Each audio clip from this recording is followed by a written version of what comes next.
Atenção! Começa agora uma teleaula de História do Ensino Médio. Você vai assistir a teleaula de número 67.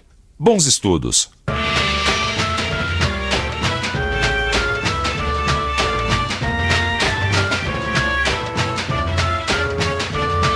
Construir uma sociedade com o direito dos cidadãos respeitados e os deveres cumpridos é normalmente uma tarefa longa, cheia de altos e baixos. Os anos 60 colocaram o Brasil diante desse desafio. Na teleaula de hoje, nós vamos ver que a situação política e econômica do início dos anos 60 no Brasil foi marcada pela herança positiva e negativa do período desenvolvimentista. Vamos acompanhar a eleição de Jânio Quadros e os conflitos que acabaram levando a sua renúncia 8 meses depois de assumir a presidência. Tá pronto? Se liga que a nossa teleaula está começando agora.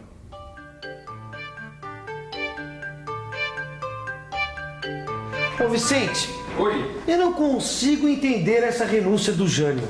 Como que ele pôde renunciar desse jeito, rapaz? Não, e sabe o que mais impressiona?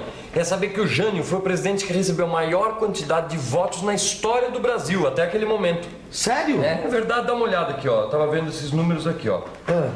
Ó. Olha só os partidos que se juntaram para eleger o Jânio. UDN, PTN, PDC, PR e PL. Espera aí que tem mais. Olha só as dissidências dos outros partidos que entraram nessa.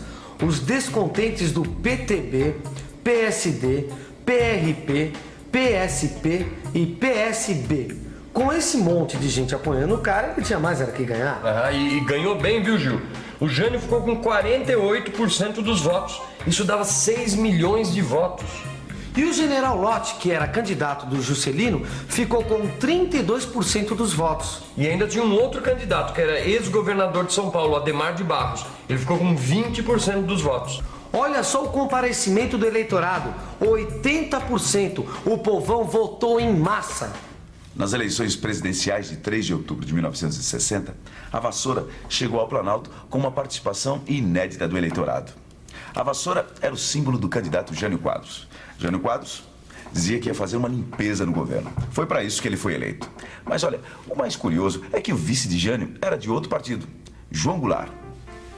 João Goulart era candidato da coligação PSD-PTB. Ele foi eleito o vice de Jânio porque naquela época a legislação eleitoral permitia a votação em candidatos à presidência e vice-presidência de chapas diferentes, como se fossem duas eleições distintas.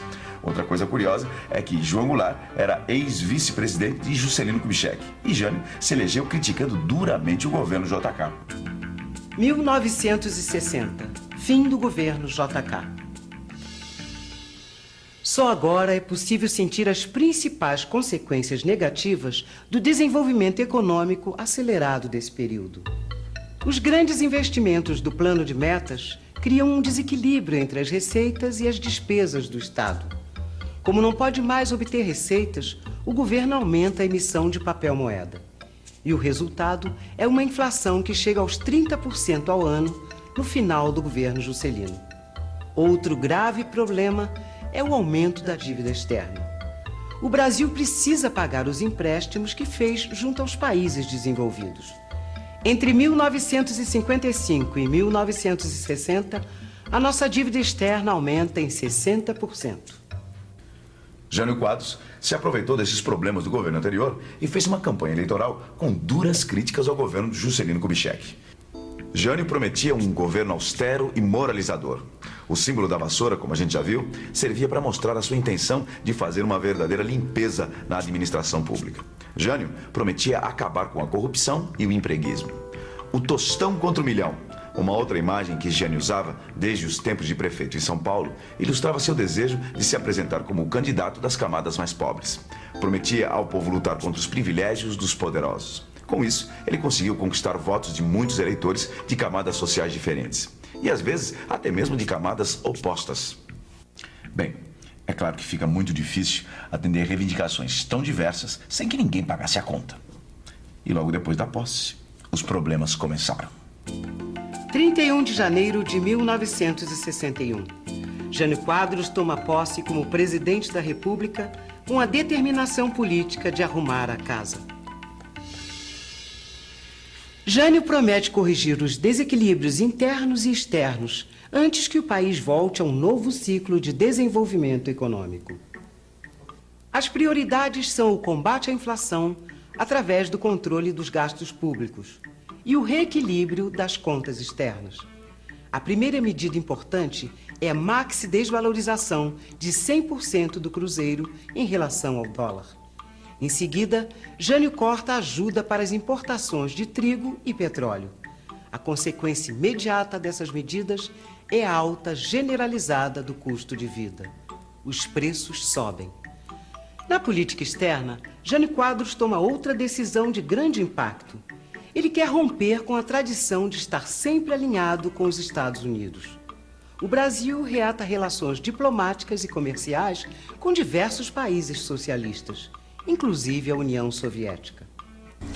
Ô Vicente, esse cara aqui do lado do Jânio Quadros não é o Che Guevara? É ele mesmo. Aquele famoso líder guerrilheiro da Revolução Cubana? Exatamente. Olha, Gil, essa foto dá bem ideia de como o Jânio realmente mudou a política externa brasileira. Tá aí pra Os ver. americanos devem ter ficado tiririca, hein? Ah, e como, viu? Agora, mudando de assunto, eu não consigo entender ainda como que um presidente consegue renunciar depois de 8 meses de governo. E como um presidente eleito com tanto voto popular, com tanto apoio do povo, pode ter frustrado as esperanças de 6 milhões de eleitores. Pois é, sabe o que é? A força política do Jânio acabou se transformando em fraqueza política. Foi isso.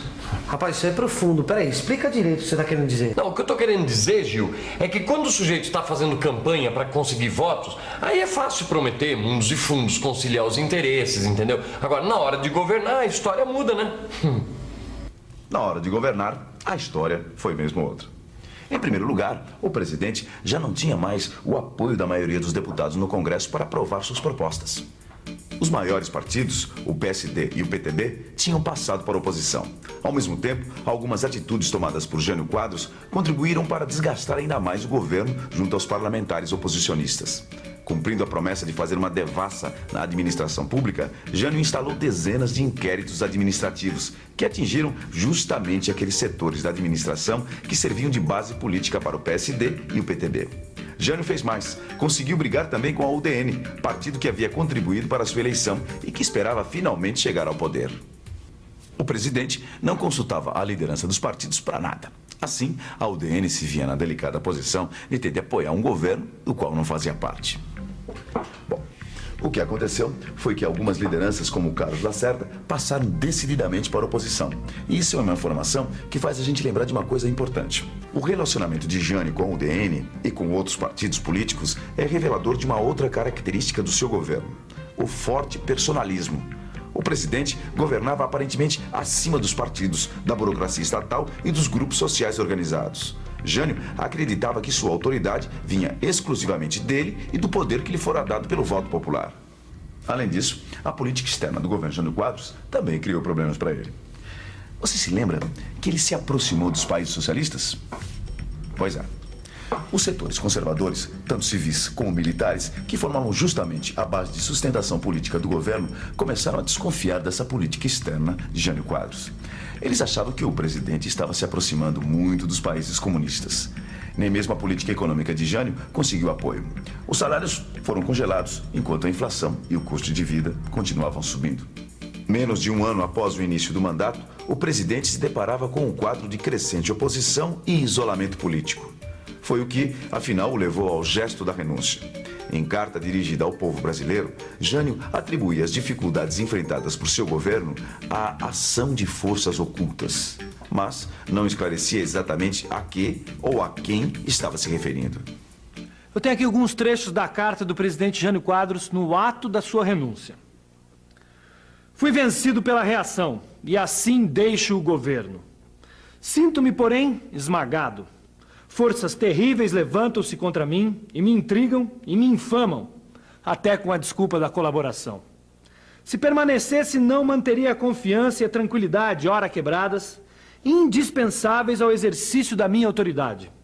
A mim não falta a coragem da renúncia. Como é que a gente explica essa história? Bem, alguns estudiosos acham que os objetivos não declarados de Jânio eram bem mais ambiciosos. Jânio contava que o seu pedido de renúncia seria negado pelo Congresso e assim ele voltaria nos braços do povo, reassumindo a presidência com poderes muito maiores e com o apoio das massas populares e dos militares. Jânio avaliava que haveria um veto militar à posse do vice-presidente João Goulart. E nisso ele até que estava certo. Mas o que aconteceu foi que o Congresso aceitou sem problemas a renúncia de Jânio. E como o vice-presidente estava viajando em missão comercial na China, quem tomou posse foi o presidente do Congresso. Nas ruas, a população ficou perplexa com a renúncia, mas ninguém esboçou nenhuma reação ao gesto do presidente. Poucos dias depois, os ministros da Marinha, do Exército e da Aeronáutica divulgaram um manifesto em que vetavam a posse do vice-presidente, que, como a gente sabe, nem estava no Brasil naquele momento. Por trás do veto dos militares estavam as desconfianças que eles tinham em relação a João Goulart, ou Jango, como ele era conhecido. A vida política do vice-presidente estava associada ao getulismo e ao sindicalismo do PTB. Existia o medo de que Jango transformasse o Brasil numa república sindicalista, nos moldes do que Perón já havia feito na Argentina. Apesar de ser um grande proprietário de terras e de defender a propriedade privada e um capitalismo humano e patriótico, como ele dizia, Jango era acusado pelos setores mais conservadores de ter tendências comunistas. Criou-se então um impasse. Por alguns dias, o país ficou dividido em duas correntes opostas. De um lado, ficaram os que achavam que se deveria obedecer à Constituição e deixar que Jango assumisse o governo. Nesse campo estavam os sindicatos de trabalhadores, as organizações de estudantes, algumas entidades de empresários e uma série de políticos de centro-esquerda. Do outro lado, estavam os que se colocavam contra a posse de Jango e defendiam a realização de novas eleições presidenciais. O Congresso se reuniu e aprovou uma solução de conciliação entre as duas correntes. A solução foi a seguinte: foi votada uma emenda constitucional que alterou a Constituição para instituir no Brasil o sistema parlamentarista. E com isso, foi aceita a posse de João Goulart. Bom, desse jeito, chega ao fim a nossa teleaula de hoje. Agora, você fica com a revisão. E atenção, se liga aí que é hora da revisão. Na teleaula de hoje, você viu que apesar da euforia do desenvolvimentismo, a herança do governo JK também teve seu lado negativo. Você viu também que Jânio Quadros, apesar do apoio popular, não conseguiu cumprir as promessas de campanha e que a sua renúncia acabou colocando o país numa crise política. Finalmente, você viu que a solução encontrada para sair da crise foi a adoção do parlamentarismo. Você já deve estar se perguntando quais foram as mudanças introduzidas pelo parlamentarismo e por que essas mudanças permitiram superar o veto à posse de João Goulart.